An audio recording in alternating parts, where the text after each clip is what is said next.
হাদিস শরীফের মধ্যে এসেছে, নবীজির নয়নের মণি, আদরের দুলালি, কলিজার টুকরা ফাতেমাতুজ জাহরা রাদিয়াল্লাহু তাআলা আনহা, তার প্রথম সন্তান ইমাম হাসান রাদিয়াল্লাহু তাআলা আনহুকে যখন প্রসব করলেন,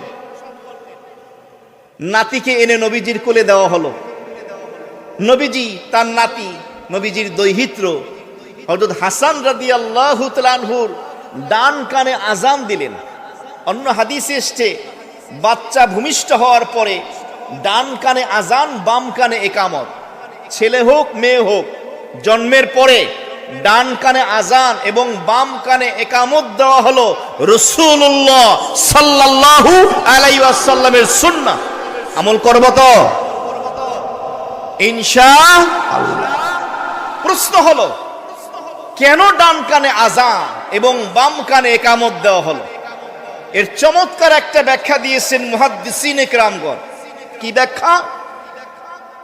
এই আযান এবং ইকামতের মাধ্যমে এই ছোট্ট ভূমিষ্ঠ, সদ্য ভূমিষ্ঠ বাচ্চাটাকে একটা মেসেজ দেওয়া হলো, একটা পয়গাম দেওয়া হলো, তোমার জীবনের আযানও হয়ে গেছে, ইকামতও হয়ে গেছে।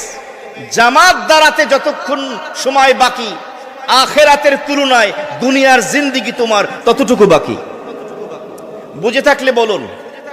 মুয়াজ্জিন সাহেব আযান দেন, জামাতের টাইম যখন হয় মুয়াজ্জিন ইকামত দেন। ইকামত শেষ হওয়ার পরে ইমাম সাহেব নামাজ শুরু করেন তাকবীরে তাহরিমা আল্লাহু আকবার বলে। ইকামত শেষ হতে, নামাজ শুরু হতে কতক্ষণ সময় লাগে? 1 সেকেন্ডও লাগে? এই যে ভূমিষ্ঠ হওয়ার পরে আযান এবং ইকামত দিয়ে মেসেজ দেওয়া হলো। কারণ জানাজার নামাজে আযান আছে, ইকামত আছে, হয়ে গেছে তো আযান ইকামত। এই আযান এবং ইকামতের মাধ্যমে একটা মেসেজ দেওয়া হলো, তুমি পৃথিবীতে আসলা, যদিও 50, 60, 100 বছর কম বেশি বাঁচবা, কিন্তু আখিরাতের তুলনায় তোমার এই জিন্দেগি চোখের একটা পলক। ইকামত থেকে জামাত দাঁড়াতে যেই সময়, আখিরাতের তুলনায় তোমার দুনিয়ার হায়াত ততটুকু সময়।